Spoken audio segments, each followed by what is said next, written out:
we've been doing a lot of work over the last several years. We've been trying to promote adopt-a-lots, urban farms, working with the local Greater Newark Conservancy and trying to develop a land trust for preserving vacant lands into open space.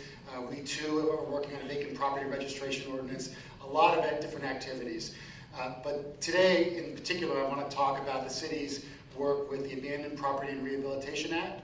I think it's safe to say that we've done more work with the APRA than probably any other city in the state. And so I want to report to you some of the successes of that work to date.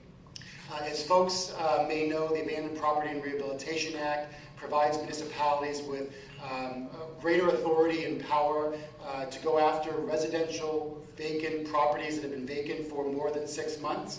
And it allows municipalities to do things such as appoint receivers, do special tax lien sales, and most pointedly in the case of Newark, it allows us to use spot blight condemnation powers. And so this is a statute that we have kind of gone all in with. To date, we have published 4 abandoned property lists with a total of 519 properties. The outcome of those 519 properties, under APRA, property owners, of course, are allowed a right to appeal. Of the 519 properties, 68 fell out through the appeal process, or frankly because we made a mistake when we actually did the surveys. 100 properties were rehabilitated by the existing property owners without the city taking any further action. 56 properties are either in the process of being rehabilitated or property owners have submitted to us a redevelopment plan. 34 properties were demolished by the property owners. 17 properties were acquired by the city of Newark, either through APRA spot blight condemnation or through an in-rem tax foreclosure. And then there remain about 244 properties on our 4 abandoned property lists currently. So in the aggregate of the 451 properties that prevailed through the appeal process, 190 or 42% were either rehabbed, demolished, or in the process of rehab. So that's pretty powerful. Without a whole lot of investment of public resources, 42% of the properties were actually rehabilitated or basically cleaned up. I want to talk about a couple specific abandoned property lists that we have published. This is just an example of a property that was rehabilitated. This property, as you see, is actually a relatively handsome building, distinctive architecture. It was in that boarded up condition in the top photo for probably over 10 years. And within 3 months, 4 months of us publishing our West Ward abandoned property list, the property owner put it in the current condition on the bottom photo. Another example, again, scattered site, boarded up house, left to deteriorate. Property owner came in, didn't do extensive rehabilitation, but cleaned it up, made it marketable, and put it back into occupancy. Another example of that kind of rehabilitation. So the first abandoned property list that we published was in 2007, the summer of 2007. We targeted a neighborhood in the city's West Ward that had a particularly high concentration of vacant private abandoned properties as well as city-owned properties. In total, there were 80 vacant private abandoned buildings that we had identified and city-owned properties. So that presented, in our eyes, a pretty substantial redevelopment opportunity for a redeveloper. We engaged the Urban League of Essex County to do a neighborhood planning process, did a request for proposals, and selected a private redeveloper to come in and to redevelop these sites. The private redeveloper partnered with a group called Fairmount Heights Development Corporation, a nonprofit affordable housing developer, and is currently building out this project. Of the 80 properties, 46 were private abandoned buildings. 14 of them were rehabbed by the existing owners, and then 13 were actually acquired by the city. So the designated redeveloper is using NSP funds, NSP1 funds, to rehab 9 structures with 19 units. A couple of the properties are going to be turned into Vest Pocket Parks. In addition, we've provided the nonprofit developer with about $1 million of NSP2 funds to acquire and rehab 14 other properties in the neighborhood, typically REOs or private properties that didn't make it to our abandoned property list. In addition to the building acquisition, rehabilitation, there's a bunch of other activities that we're doing in this neighborhood as well. We're doing streetscape improvements, some traffic calming, bus shelters to improve mass transit. On Arbor Day this last year, we got 400 volunteers to plant 200 trees in this neighborhood. Again, development of Vest Pocket Parks. And also, just to point out, Habitat for Humanity is building 4 homes, new construction homes in this neighborhood as well. The second abandoned property list that I wanted to point out is even more focused than the abandoned property list that we published in the West Ward. This is literally 2 blocks on Seymour Avenue in the City South Ward, intensively impacted by foreclosures and abandonment. It's in a neighborhood that is transitional and that is also the site of a substantial amount of public investment. There's a new $200 million police substation that's being constructed, a multi-million-dollar commercial streetscape improvement on the commercial corridor.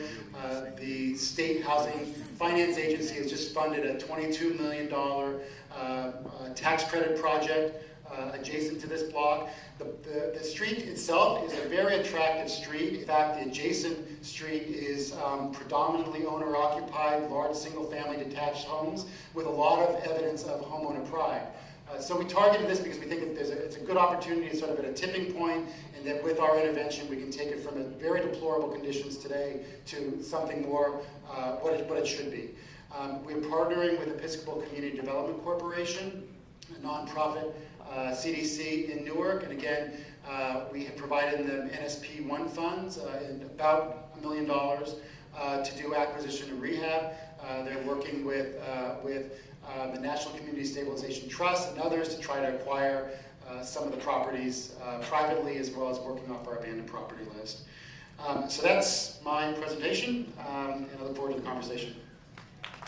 At New Jersey Community Capital, I think we have kind of a unique perspective on this question of vacant properties and the impact it's having on its communities.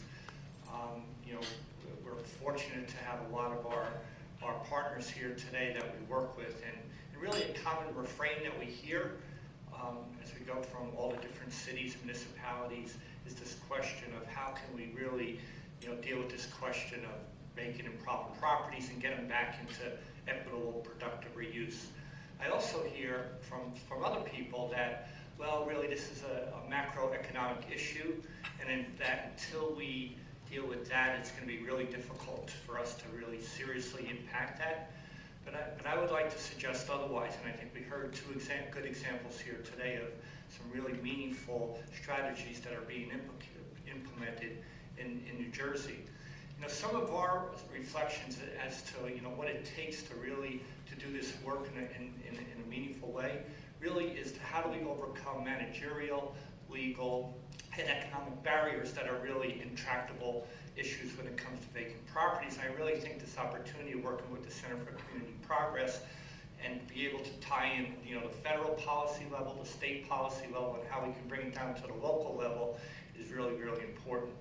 But just briefly, I just want to say some of the things that, it is possible to manage neighborhood change in the areas. And I've been fortunate before New Jersey Community Capital to work at HANDS, and I've seen some of the work that can happen and what can really be possible.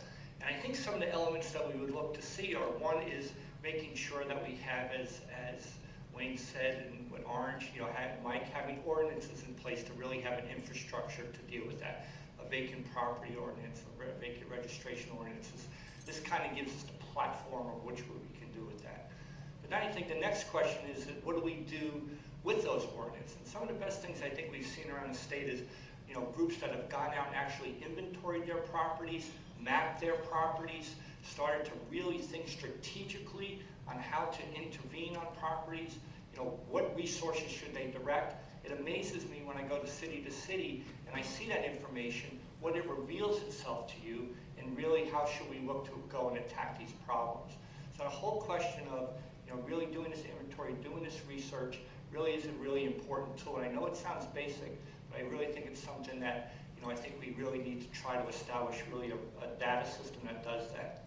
And then I think the next question and what we see is, how do we take this data, how do we take these tools, and how do we effectively return properties back into equitable reuse?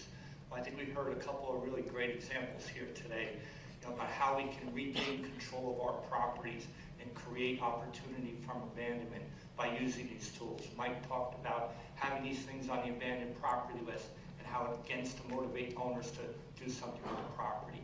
Trying to get the property acquired through using special tax sales or spot-wide eminent domain. Again, strategically used, could be very, very, very powerful tools. But then I think the next question comes down to you all, and that's why I just like to finish with that, is really this community development system. And what can we do working with municipalities that are looking to implement this work?